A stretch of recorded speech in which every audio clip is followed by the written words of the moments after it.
Ashamaar kafuunee kabajamtootaa fi daawwattoota kottaa Oromoo jirtuu bakkuma jirtan nageenyi kiyyaa isinaa qaqqabu isiniin jecha akkasumas ilmaan Oromoodhaa jirtu bakka jirtan nageenyi kiyyaa ho'aan isinaa dhaqqabu isiniin jecha warroonni YouTube chaanalii kiyyaa subscribe goone subscribe gochuudhaan maatii kottaa Oromoo ta'aa isiniin jechuu barbaada. Kottaa Oromoo kottaa isiniin jedhaa gama chaanalii isaa dhaquudhaan subscribe like comment gochuu hin dagatinaa walaa jajjabeessinuu muknillee baala qabaa ol malee maalan qabnaa isiniin jedha Oromoo koo. Kanaafuu warroonni YouTube chaanalii kiyyaa aadhaan na hordoftan gama Facebook kiyyaa dhuftanii follow gochuu hin dagatinaa isiniin jedha. Facebook follow gottanii barsiisaa app kan jedhu Facebook kiyyaa amma keessa seenee isin garsiisa akkaataa itti fayyadamaa Facebookaa follow irra godhattanii itti fayyadamtanis warroonni follow irra godhatin isin garsiisa. Followin faayidaa maal qabaa guyyaa biraatii walitti deebinaa isiniin jechuu barbaada. Kanaafuu warroonni subscribe godhini ilmaan Oromoodhaa subscribe olii haa goonu olaa jajjabeessinuu subscribe godhaa homaa mallaqa wayituu isinirraa muratu isiniin jechuu barbaada. Kanaafuu share naa gochuudhaan na jajjabeessaa. Commentii, like, share, subscribe warroonni gootanii na jajjabeessaa jirtan galatooma isiniin jechuu barbaada. Galanni keessan dachaadha isin jaaladha. Hordoftootaa fi jaalatamtoota ilmaan Oromoodhaa isiniin jechuu barbaada.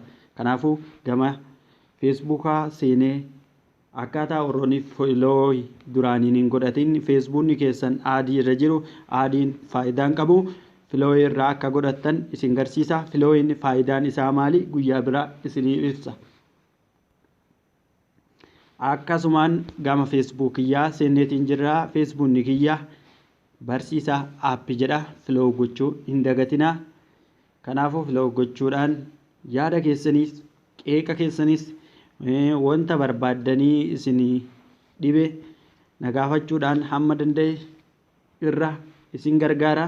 Kanaafuu warroonni YouTube chaanaliin baratin gama YouTube chaanalii kottaatiin banadhaa akkaataa fayyadama isaas isiniif ibsa yoo nagaafattanii keessaan dhuftanii. Kanaafuu YouTube chaanalii banadhaatti fayyadamaa isiniin jedhaa.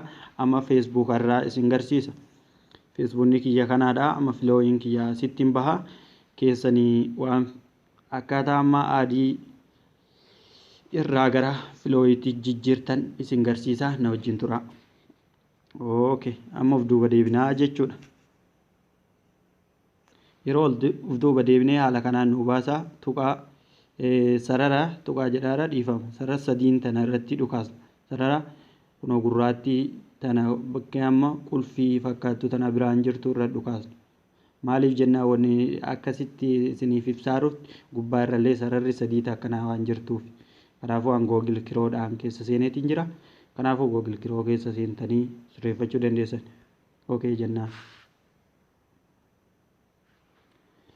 Haala kanaan nu baheetiin jira oloofneetiin siitingii iddoo jettuu dhageetiin jira. Isin tarii siitingii isinii fiduu dadhabuu dandeetti. Siitingii wanta biraa dabalattee yoo isin dhufte keessa seenuu dandeessanii jechuudha. Garuu anaa siitingiin asuma irratti tokkodha. Keessanirra lama ta'uu dandeessi. Okay, siitingii keessa seenneetiin jirra. Yeroo keessa seennee oloofna ammas. Public posts iddoo jettu public posts jettu irratti dhukaafna. Okay.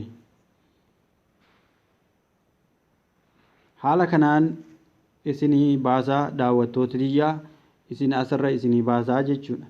Friends iddoo jettu tana irratti isinii baasa.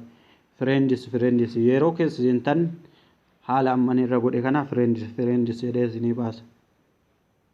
Public jettanii irra dhukaastanii kanas public jettanii hunda isaatu public irra godhattanii jechuudha. Akkana irra dhukaastanii irra gootanii raayitii isinii ta'eera public irratti.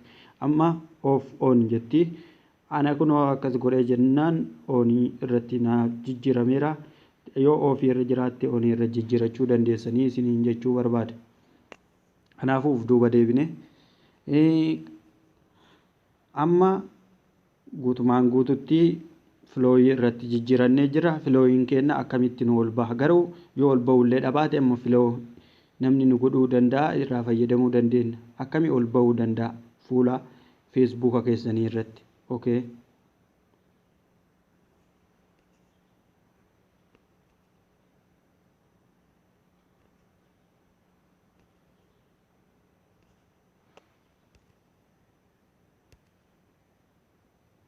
Okay, erga of duuba deebinee feesbuuka kiyya keessa seenee isin garsiisa. Okay, feesbuuka keessa seenneera.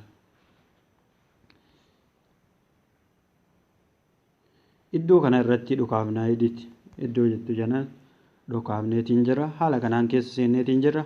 Oluma deemna jechuudha. Amma gara jalaatitti dhufeetiin jira. Kiyya waan duraaniin raayitii irratti godhe asin naa bahee asiin keessa seeneeti raayitii irra goonaan fuula feesbuuka kiyyaa irratti baheetiin jira jechuudha. Kanaafuu amma balleessina jechuudha. Isii yonnaa jettu raayitii tana dhabamsiifneera. Kanaafuu raayitii dhabamsiifne akkanatti raayitii tana irraa balleessitan dhossaadhaan as keessatti filoo isinii ta'a as keessa seentanii ilaaluu dandeessanii jechuudha. Lakki ol baafna hoo jettan raayitiitti gootanii as iddoo tana seef jettanii